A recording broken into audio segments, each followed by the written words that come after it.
Thanks so much for logging on to ABC15.com. I'm Allison Rodriguez. We are in for a warm day today, clear conditions. It's going to be really, really nice. Let's show you with Futurecast here. As we take this into tonight, you can see clearing skies for the most part across the state. Now, we do build in some cloud coverage by tomorrow morning, and then tomorrow night things get a little bit clearer, and then we're tracking a disturbance mostly to our north on Wednesday, but it is going to bring us just a slight chance for an isolated shower here to the valley, but then after that we dry off nicely, not worried about anything else. Your air quality in the moderate category today for ozone and dust, so just be on the lookout for that.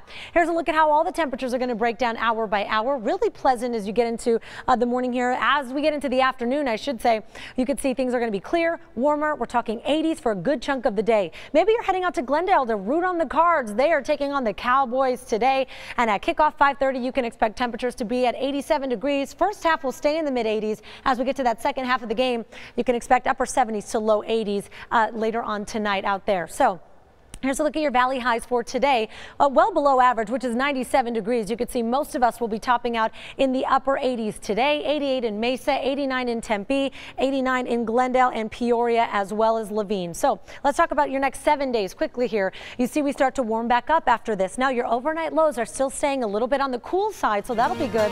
But those 90s are definitely back. We're talking 93 tomorrow and Wednesday, and then we continue that climb even through the weekend. We're getting close to triple digits by the time we get to Saturday.